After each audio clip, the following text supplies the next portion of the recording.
Ready? জি madam, কি করলেন আজকে আজকে এখানে অভিযানে? আমরা রাজুক থেকে এসেছি মোবাইল কোর্টে। তো আমাদের যে কাজগুলো হচ্ছে আমাদের হচ্ছে যে রাজুক অনুমোদিত প্ল্যান আছে কিনা সেটা আমাদের প্রথম কাজ হচ্ছে যে সেটা দেখা। আমরা যখন এই ভবনে আসলাম, যারা যখনই কোনো নতুন বিল্ডিং নির্মিত হয়, নির্মাণাধীন ভবনের সামনে একটা সাইনবোর্ড থাকে।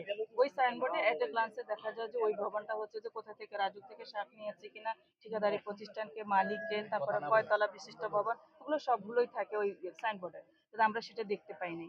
দ্বিতীয়ত তারপরে যখন এখানে আসলাম তখন হচ্ছে যে এখানে একজন সর্দার পেলাম, প্রথমে লেবারদের সর্দার। উনি খোঁজ নেওয়ার পর পরে বাড়ির মালিকদের পক্ষ থেকে একজন আসলেন, উনি বললেন যে এটা ডেভেলপার কোম্পানিকে দিয়েছে। পরে ডেভেলপারের পক্ষে লোকজন আসলেন, আসার পর হচ্ছে যে আমাদের এখানে ওনারা হচ্ছে যে রাজুক অনুমোদিত একটা প্ল্যান দেখিয়েছেন। এই প্ল্যানটা আমরা দেখলাম, দেখার পর এখানে আমরা অনেক ডেভিয়েশন পেয়েছি। তো যেটুকু ডেভিয়েশন পেয়েছি আমরা হচ্ছে যে সেটুকু আমরা হচ্ছে যে বিচ্ছিন্ন করব, আর বিদ্যুৎ সংযোগটা আমরা বিচ্ছিন্ন করে নিয়ে যাব। আর ওনারা যেহেতু ডেভিয়েশন করেছে সেজন্য ওনাদেরকে 1 লক্ষ টাকা জরিমানা করা হবে। আচ্ছা, আমরা একটা স্ট্যাটিস্টিক্সে দেখলাম যে নারায়ণগঞ্জের প্রায় আপনার অনুমোদন দেওয়ার পরে 30% ভবন নকশা বহির্ভূত কাজ হয়। তো সেগুলোর ব্যাপারে আপনারা কি ব্যবস্থা নিচ্ছেন? আমরা যেগুলো হচ্ছে যে আমরা রাজুক থেকে আমাদের সবসময় মোবাইল কোর্টের অভিযান অব্যাহত আছে।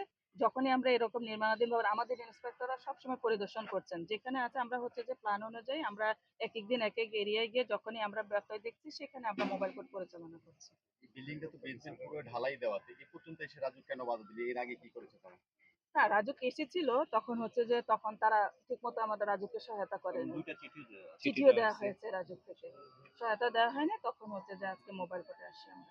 এরপরে কি ভবন জরিমানার পরে চলতে থাকবে না না, বন্ধ হবে? না, বিদ্যুৎ মিটার কত হচ্ছে টাকা যে জরিমানা করলেন? 1 লক্ষ টাকা জরিমানা করা হয়েছে, আর ওনাদের কাজ বন্ধ থাকবে। ওনারা যতটুকু ডেভিয়েশন করেছেন রাজুকে ওনারা যোগাযোগ করবেন, ওনাদের প্ল্যানটা ঠিক করে নেবেন আর কাজটুকু ঠিক করে নেবেন। যখন চেয়ারম্যান স্যার বরাবর আবেদন করবেন, আবেদন করার পর বিদ্যুৎ সংযোগ দেওয়ার পর তারপরে যদি মনে হয় যে ওনাদের ডেভিয়েশন যতটুকু করেছেন ঠিক আছে, তারপর ওনারা কাজ শুরু করতে পারবেন। এর আগে কি স্থগিত থাকবে? স্থগিত থাকবে। আপনার পুরো নাম? আমি তাহমিনা পারভিন। কি ধারায়? আইনের ধারাটা বলবেন, কোন আইনের ধারা? আমরা হচ্ছে যে ইমারত নির্মাণ বিধিমালা 1952 হচ্ছে যে 3 তিনের 3 ধারা। 1952 3। ঠিক আছে, ঠিক আছে।